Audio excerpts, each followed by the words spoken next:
नमस्कार छात्रों, मैं जयदीप मिश्रा मेकल सुता इंस्टीट्यूट जबलपुर से आप लोगों के अपने चैनल 10 कदम करंट में स्वागत करता हूं। प्रारंभ करते हैं हम आज से संबंधित कुछ महत्वपूर्ण समसामयिक घटनाएं जो आपके आने वाले एग्जाम के लिए सबसे महत्वपूर्ण और कारगर सिद्ध होंगी। तो प्रारंभ करते हैं हम आज के अपने सेशन को। सबसे पहला प्रश्न आप लोगों की स्क्रीन में कुछ इस प्रकार है कि भाई सबका हैप्पी बर्थडे आता है, सबका जन्मदिन आता है ना, तो भाई हमारे जानवरों का भी या कह सकते हो आप पशुओं का भी एक दिवस आता है जिस दिन हमें उनके प्रति अवेयरनेस रखनी होती है। वह दिन किस रूप में जाना जाता है? विश्व पशु दिवस के रूप में। तो इसका आंसर हो जाता है कि विश्व पशु दिवस कब मनाया जाता है। तो मेरी सीरीज में आपको रेगुलरली एक इंपॉर्टेंट डे जरूर मिलेगा जो आपके एग्जाम के लिए इंपॉर्टेंट होगा। तो हर साल 4 अक्टूबर को विश्व पशु दिवस के रूप में मनाया जाता है। इस दिन पशुओं के अधिकारों और उनके कल्याण आदि से संबंधित विभिन्न कारणों की समीक्षा की जाती है। पहली बार विश्व पशु दिवस का आयोजन हेनरिक जिम्सन ने 24 मार्च 1925 को जर्मनी की बर्लिन में करा था। याद रखिएगा, जर्मनी की राजधानी, जर्मनी की कैपिटल बर्लिन हो जाती है, स्थित स्पोर्ट्स पैलेस में किया था। किंतु वर्ष 1929 से यह दिवस मनाया जाने लगा अक्टूबर से। तो जर्मनी की बात हुई है तो जर्मनी की कैपिटल हो जाती है बर्लिन। यहाँ की चांसलर हो जाती है एंजेला मर्केल, जो यहाँ की पहली महिला चांसलर भी है एंजेला मर्केल। याद रखिएगा, यहाँ का सबसे बड़ा पद हो जाता है चांसलर का एंजेला मार्केल, जिनको time person of the year भी चुना गया। महिलाओं में सबसे श्रेष्ठ होती है एंजेला मार्केल। दूसरा प्रश्न आप लोगों की स्क्रीन में, महिला मुक्केबाज राष्ट्रीय चैंपियनशिप 2021 अक्टूबर से निम्नलिखित में से किस राज्य में आयोजित की जाएगी? तो ये आयोजित की जाएगी हरियाणा। भाई देख लीजिए, भारत की खेल राजधानी बनते जा रहा है हरियाणा। तो महिला राष्ट्रीय मुक्केबाजी चैंपियनशिप का 5वां संस्करण 21 से 27 अक्टूबर को होगा। यह आयोजन हरियाणा के हिसार के सेंट जोसेफ इंटरनेशनल स्कूल में किया जाएगा। यह आयोजन कोविड-19 महामारी के कारण 1 वर्ष से अधिक अंतराल के बाद एलाइट महिला राष्ट्रीय चैंपियनशिप की वापसी को भी चिन्हित करेगा। याद रखिएगा, इस बार हम ओलंपिक में भी एक महिला पदक लेकर आए हैं, लावलीना जी के द्वारा। महिलाओं ने वो बॉक्सिंग में पदक हमको दिलवाया है 2020 टोक्यो ओलंपिक में। ठीक है, इसके पहले महिला जो है जिन्होंने पदक जीता था उनका नाम क्या हो जाता है? एमसी मैरी कॉम। याद रखिएगा, एमसी मैरी कॉम बॉक्सिंग में ओलंपिक पदक जीतने वाली भारत की पहली महिला है। साथ ही साथ ये 6 बार की विश्व चैंपियनशिप भी जीत चुकी है। चलिए अगला प्रश्न आप लोगों की स्क्रीन में, केंद्रीय मंत्रिमंडल ने स्कूलों में पीएम पोषण के लिए राष्ट्रीय योजना को और कितने वर्षों को जारी रखने की मंजूरी दी गई है? तो यह हो जाता है 5 वर्ष। याद रखिएगा, पोषण शक्ति मिशन के तहत एमडीएम का नाम बदलकर पोषण शक्ति मिशन कर दिया गया है, जिसकी लागत लगभग 25-26 मतलब जिसकी लागत 2021-22 से 25-26 तक 5 सालों के लिए स्कूलों में पीएम पोषण के लिए राष्ट्रीय योजना जारी कर दी गई है। इस योजना को केंद्र सरकार ने 54,062 करोड़ रुपए, राज्य सरकारों और केंद्र शासित प्रदेशों के प्रशासन ने 61,733 करोड़ रुपए की वित्तीय परिव्यय के साथ अनुमानित किया है कि 31,000 करोड़ रुपए हम खर्च करेंगे, बचा हुआ लगभग 23,000 करोड़ रुपए आप खर्च करेंगे राज्य सरकार। तो ये प्रारंभ कर दी गई है योजना। यह पार्ट हो जाता है एमडीएम का, मिड डे मील का, मध्याह्न भोजन का, जिसका प्रारंभ सन 1995 में बिहार से किया गया था। चलिए बढ़ते हैं अगले प्रश्न के लिए। कैबिनेट ने मध्य प्रदेश में नीमच रतलाम रेलवे लाइन के दोहरीकरण को मंजूरी दे दी गई है। यह लाइन दोहरीकरण की कुल लंबाई कितनी है? तो याद रखिएगा, ये कितना हो जाता है? 133 किलोमीटर। जो छात्र एवं छात्राएं एमपीपीएससी की तैयारी कर रहे हैं उनसे ये प्रश्न पूछे जाने के थोड़े बहुत चांसेस हैं कि किस जिले में, मध्य प्रदेश के किस जिले में दोहरी रेल लाइन प्रारंभ कर दी गई है? तो वो हो जाता है नीमच। ठीक है, तो नीमच से रतलाम रेलवे लाइन को इतने किलोमीटर 195 करोड़ की लागत से 133 किलोमीटर तक इसको बढ़ाया जाएगा। याद रखिएगा, तो ये कर दिया गया है। नीमच जो कि उज्जैन संभाग के अंतर्गत आने वाला जिला है, जिसे सीआईएसएफ की जननी भी कहा जाता है। याद रखिएगा, सीआईएसएफ क्राउन, ठीक है, सीआईएसएफ की जननी के रूप में भी जाना जाता है किसको? नीमच को।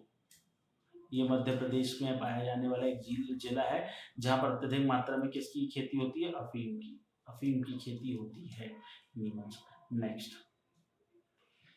हाल ही में किस राज्य सरकार ने मिशन शक्ति चरण 3 के तहत निर्भया एक पहल कार्यक्रम प्रारंभ किया गया? तो ये प्रारंभ किया गया है उत्तर प्रदेश सरकार के द्वारा, जो महिलाओं के सशक्तिकरण के लिए लगातार कदम उठा रही है। उसी के अंतर्गत उसने शक्ति चरण 3 कार्यक्रम निर्भया एक पहल के अंतर्गत प्रारंभ किया है।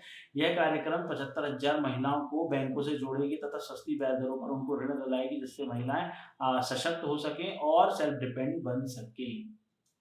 अगला प्रश्न, my life in full, work, family and our future, ये पुस्तक किसके द्वारा लिखी गई है? ये पुस्तक आप फेस से ही पहचान सकते हैं, मैडम है इंदिरा नूई, जो पेप्सिको की सीईओ भी रह चुकी हैं। इनके द्वारा यह पुस्तक लिखी गई है। बड़ी महत्वपूर्ण पुस्तक और बहुत महत्वपूर्ण महिला हो जाती हैं जिन्होंने अपने पैरों पर खड़े होकर महिलाओं के लिए बाहर निकलकर एक नई इबारत लिखी। तो उनके द्वारा पुस्तक लाई गई my life in full, work, family and our future में इंदिरा नूई उस महत्व पर ध्यान केंद्रित कर रही है जो कामकाजी महिलाओं के जीवन में संगठनात्मक समर्थन निभाता है। इंदिरा नूई जी भारतीय मूल में अमेरिका में कार्य कर चुकी हैं। हाल ही में भारत सरकार ने किस राज्य में परशुराम कुंड प्रारंभ किया है? तो भारत सरकार द्वारा यह प्रारंभ किया गया है अरुणाचल प्रदेश में। अरुणाचल प्रदेश जिसकी राजधानी ईटानगर हो जाती है, वहां पर इसे प्रारंभ किया गया है। लोहित नदी के तट पर ब्रह्मपुत्र पठार पर एक हिंदू तीर्थ स्थल परशुराम कुंड प्रारंभ किया गया। परशुराम जी विष्णु अवतार, 10 अवतार में से एक अवतार हो जाते हैं। पर्यटन मंत्रालय द्वारा तीर्थ यात्रा के उद्देश्य से इसे प्रारंभ किया गया, जिसकी कुल लागत हो जाती है 37.88 करोड़। अरुणाचल प्रदेश जिसका पूर्ण नाम हुआ जाया करता है नेपा, अरुणाचल प्रदेश का पूर्ण नाम हो जाया करता है Nipah, that means north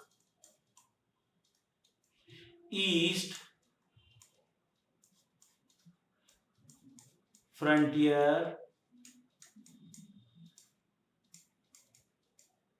of Assam, north east frontier of Assam, मतलब असम का सीमांत हिस्सा, वो भी उत्तर पूर्वी का, ये हो जाया करता है नेपा। इसका पुराना नाम किसका? अरुणाचल प्रदेश का।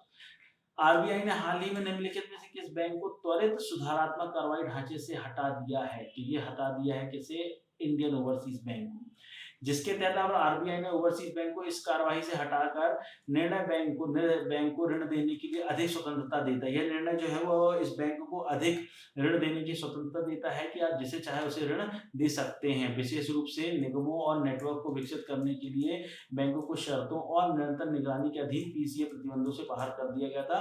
पुनः उन पर से प्रतिबंध हटा दिए गए। अब यह अपने व्यवसाय और बिजनेस को बढ़ाने के लिए इस प्रकार के इस क्षेत्र में कार्य कर सकते हैं। नेक्स्ट, ग्रीस और किस देश ने रक्षा क्षमताओं को बढ़ावा देने के लिए एक रक्षा सौदे पर हस्ताक्षर किया है? तो भैया यह देश हो जाता है कौन सा? फ्रांस। रक्षा सौदे के तहत ग्रीस 3 फ्रांसीसी युद्धपोत खरीदेगा। ग्रीस और तुर्की के बीच तनाव को देखते हुए फ्रांस और ग्रीस के बीच सौदा महत्वपूर्ण है, जो हाल ही के वर्षों में पूर्वी भूमध्य सागर से गैस की खोज अधिकारों के दौरे में देशों के बीच में तनाव बढ़ गया था। ग्रीस यह दक्षिण यूरोपियन देश हो जाता है। ग्रीस जिसकी राजधानी हो जाती है एथेंस, ये वही देश है जहां से ओलंपिक प्रारंभ हुए थे। ग्रीस जिसका पुराना नाम हो जाता है यूनान, फ्रांस जिसकी राजधानी हो जाती है पेरिस। तो इन दोनों देशों के मध्य पे करार हुआ है। आज की सीरीज का last but not the least question, life, ठीक है, यह एक ऑर्गेनाइजेशन हो जाता है जो कि किस शहर का है? जैसे पर्यावरण संगठन ने राइट लाइवलीहुड अवार्ड दिया है। मोस्ट इंपोर्टेंट पॉइंट आपसे एग्जाम में 110% पूछे जा सकने के चांसेस कि राइट लाइवलीहुड अवार्ड 2021 दिल्ली स्थित एक पर्यावरण संगठन जिसका फुल फॉर्म हो जाता है legal initiative for forest and environment, ये लाइफ का फुल फॉर्म हो जाता है, लाइफ संस्था का फुल फॉर्म हो जाता है, उसे दिया गया। इस पुरस्कार को स्वीडन के वैकल्पिक नोबेल पुरस्कार के रूप में भी जाना जाता है। संगठन को कमजोर समुदायों को और उनकी आजीविका की रक्षा करने और स्वच्छ पर्यावरण को अपने अधिकारों पर ढांचा करने के लिए जमीनी दृष्टिकोण से सम्मानित किया गया है। यह अवार्ड लाइफ संस्था को दिया गया है, जो कि एक एनजीओ है जो कि दिल्ली बेस्ड है, जिसका full form legal initiative for forest and environment. यह अवार्ड स्वीडन सरकार द्वारा दिया गया है, जो नोबेल प्राइज देती है। आज से नोबेल प्राइज देना प्रारंभ कर दिए गए। अगली सीरीज में आपको नोबेल प्राइज बड़ी ट्रिक के साथ में आपको याद करा दूंगा। जैसे कि एक ट्रिक हो जाती है कि भैया हमारे पेट में त्वचा का जाल है, हमारे पेट में त्वचा का जाल है। यदि ये लाइन आपको याद हो गई तो आपको चिकित्सा के क्षेत्र में दिए जाने वाला नोबेल याद हो जाएगा। पेट में त्वचा का जाल है। ऐसे ही ट्रिक के साथ मैं पूरे आपको नोबेल प्राइज याद कराऊंगा।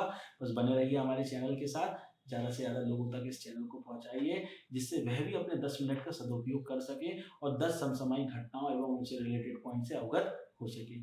ठीक है, तो हमारे द्वारा इस सीरीज को लगातार आप लोगों के बीच में लाया जा रहा है। साथ ही साथ उन सभी इम्पोर्टेंट इवेंट्स को आप लोगों के सामने हम, या उन समसामयिक घटनाओं को हम लगातार आप लोगों के बीच में ला रहे हैं।